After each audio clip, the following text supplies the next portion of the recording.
تسن وہ ابی، اے چچا حمزہ تو میرے باپ کا نمونہ ہے. میں جب دل میرے اداسی ہوتی ہے کہ کاش کہ میں اپنے باپ کو دیکھ لیتا. اللہ کریم نے مجھے تسلی دی ہے، باپ تو تیری پیدائش سے بھی پہلے دنیا سے گزر گیا. اب ہر کوئی جو یتیم بھی ہوتا ہے وہ کہتا ہے کاش کہ میں اپنے باپ کی گود نصیب ہوتی یا باپ کا ہاتھ میرے سر پہ ہوتا. کبھی آپ کے دل کے اندر اداسی چھا جائے اور غمی آ جائے تو اپنے چچا حمزہ کے چہرے کو دیکھ لیا کر. کیوں؟ مجھے اللہ ہونے کی قسم ہے جو چہرہ تیرے چچا حمزہ کا ہے اسی طرح میں نے تیرے ابا عبداللہ کا بنایا تھا. ابھی میرے ابا جان کے ہمسر، میں تیری جدائی برداشت بولو نہیں کر سکتا. دوسری بات کرتے ہیں کہ جس وقت تک تو میرا دشمن رہا ہے اس وقت تک تو مجھے تیری پرواہ نہیں ہوا کرتی تھی. اب جب کہ تیری گھٹی میں رچ گیا ہے محبت محمد رسول اللہ اور غیرت دین خداوند قدوس، تو اب مجھے تیرے ساتھ اتنا پیار ہے چچا. مجھے اپنی جان اتنی پیاری نہیں جتنی تیری جان مجھے پیاری ہے. تو پھر پیار بھی معلوم ہوتا ہے، اس لیے اپنے ابا کے چہرے کی وجہ سے تھا.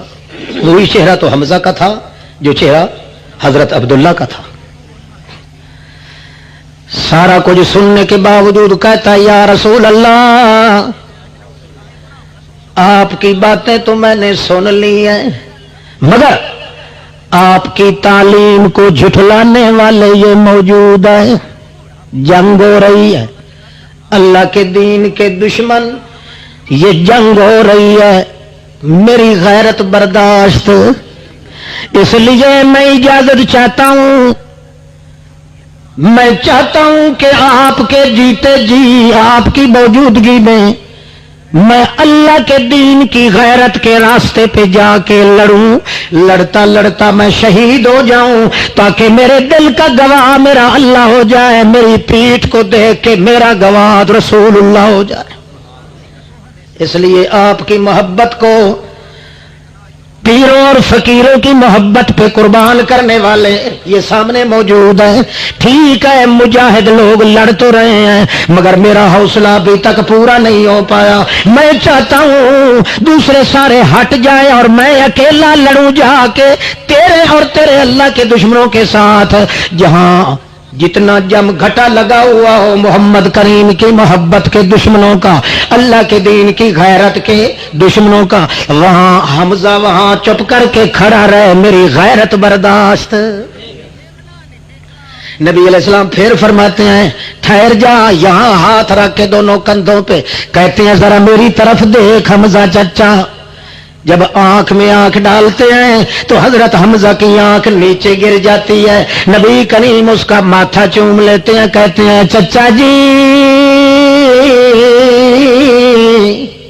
میں تیری جدائی اور ہجر فراق برداشت نہیں کرتا.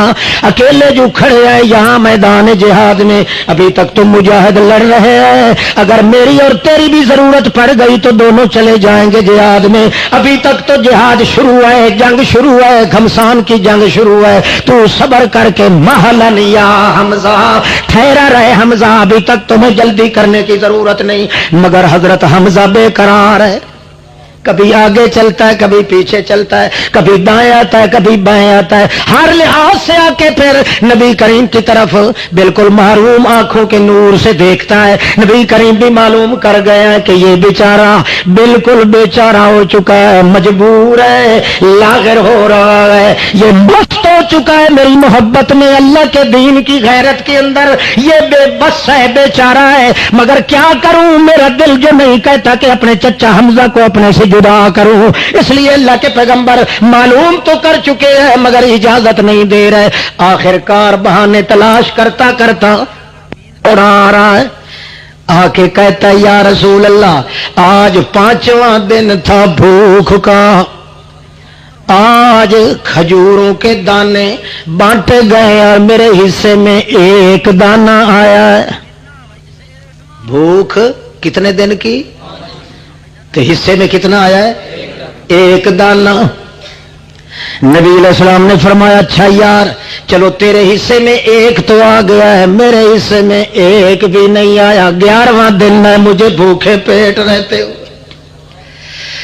اچھا کہنے لگا جی میں ایک مسئلہ پوچھتا ہوں. یا رسول اللہ آپ بتائیں, ارشاد فرمائیں بہشت یہاں سے کتنے دور ہے؟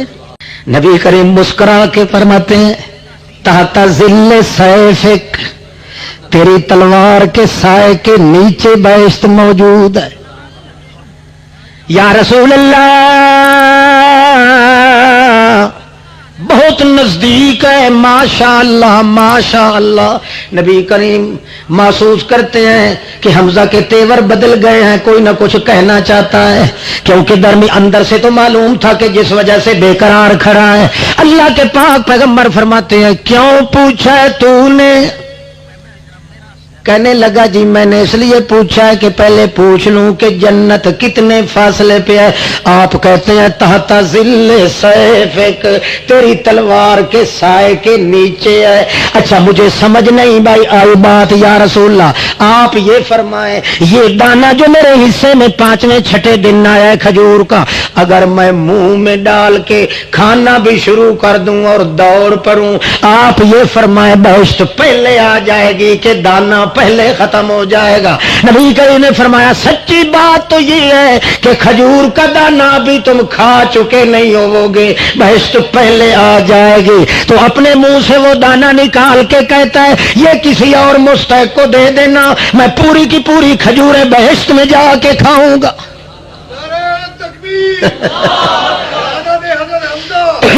اللہ اللہ. مجھے یہاں ضرورت نہیں ہے کھانے کی, دنیا کے اندر رہنے والوں کے لیے کچھ نہ کچھ, چلو ایک میرا حصہ بھی ہو گیا, میں تو کٹھی کھاؤں گا کہ جا کے بہشت برین میں, کیوں جو اتنی نزدیک جو ہے لہذا میں پہلے چلا جاؤں گا. اور امید ہے میں بہشت میں جانے کے لیے تیار ہوں, مجھے پوری توقع ہے کہ آپ یا رسول اللہ مجھے بہشت میں داخل ہونے سے منع نہیں کریں گے. جب دوڑ رہا ہے تو رسول کریم پیچھے فرماتے ہیں اللہم شہد, اللہ تو گواہ ہو جا, میں نے کتنا منع کیا اپنے چچا کو, گواہ ہو جا. اس کے دل میں میری محبت ہے اور اس کے دل میں تیرے دین توحید کی غیرت کتنی موج زن ہو گئی ہے کہ میرے دل کی تڑپ کی بھی پرواہ نہیں کی.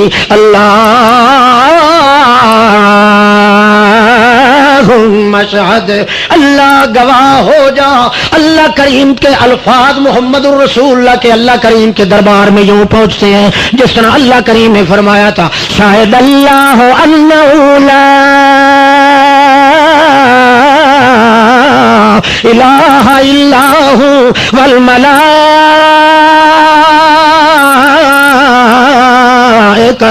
واولو العلم بالقسط انہ لا الہ الا هو العزیز الحکیم.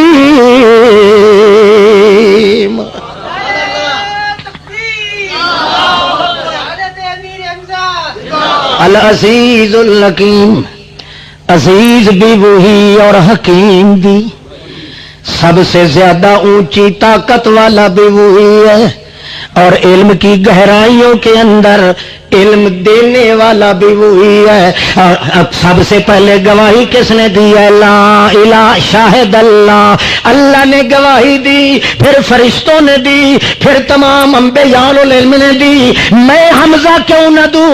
انہوں نے زبان کے ساتھ گواہی دی ہے, میں اپنی جان کے خون کے ساتھ گواہی دینے جا رہا ہوں. قائما بالقسط انہ لا الہ الا هو العزیز الحکیم.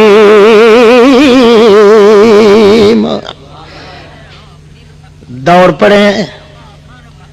اب یہاں مورخین آپس میں مختلف ہو جاتے ہیں. خلاصہ کلام یہ ہے اللہ کے پیغمبر یہی فرما رہے ہیں اللہم شہد، مگر گھمسان کی جنگ میں جا کے گھسڑ گئے، اس طرح جس طرح مجاہدین کے گھوڑے گھمسان کی جنگ میں گھس جاتے ہیں، اللہ کے دین کا یہ فرس جمیل جا کے گھمسان کی جنگ کے اندر دوڑ پڑا ہے، کود پڑا ہے، جاتے ہوئے ایک وار کیا ہے 15 کافروں کو فنار، گئے ٹپاکے کھاندے، پھر شروع کر دیا ہے وار، ایک ایک دو دو کر کے قتل کرنا شروع کر دیے۔ بالآخر مشرک سوچتے ہیں کہ اکیلے مکیلے کا کام نہیں، اس طرح کرو تم تمام جم گھٹا کر کے اس پہ حملہ کرو تب یہ مارا جائے گا ورنہ نہیں۔ حتیٰ کہ بعض مورخین لکھتے ہیں، منذری نے تو لکھا ہے سمانی کی سلیمان ابن سامان کی روایت سے کہ 75 کافر کو قتل کیا حضرت حمزہ رضی اللہ تعالیٰ عنہ نے، پھر اتنوں سے زیادہ لوگ مل کے انہوں نے بالآخر یہاں تلوار لگی آپ کے، ایک کندھا لڑکھڑا گیا، ابھی کچھ چمڑا اڑا ہوا تھا اسی کو چکر دے کے یوں مارا اور 3 کافر تو اس کے ساتھ بھی مارے گئے، آخرکار شہادت نصیب ہو گئی۔ شہادت نصیب ہونے کے بعد جنگ ختم ہوئی، سرد ہونے کے بعد اللہ کے پیغمبر فرماتے ہیں سب سے پہلے میرے چچا کی نعش مقدس تلاش کرو، مگر جب آتے ہیں پہچان نہیں آتی، مسلح شدہ وجود موجود ہے، حلیہ بگاڑ دیا ہے ظالموں نے، کیونکہ انہوں نے کہا تھا ہمارے بہت بڑے گبر گبر کافر اس حمزہ نے قتل کیے ہیں، مرنے کے بعد بھی پھر انہوں نے نہیں چھوڑا، وجود پہ داغ لگانا شروع کر دیے، حالانکہ قانون یہ ہے کہ مرنے کے بعد تو غصہ ٹھنڈا ہو جاتا ہے، مگر انہوں نے اپنے دل کی بھڑاس نکالی تو حضرت حمزہ کی شہادت کے بعد حتیٰ کہ وجود مقدس کی پہچان بھی ختم ہو گئی، حتیٰ کہ نبی کریم نے فرمایا جاؤ میری پھوپھی صفیہ کو لے آؤ، آ کے اپنے بھائی کی وجود اور لاش سنبھالے اور پہچانے، مجھے تو پہچان کوئی نہیں آ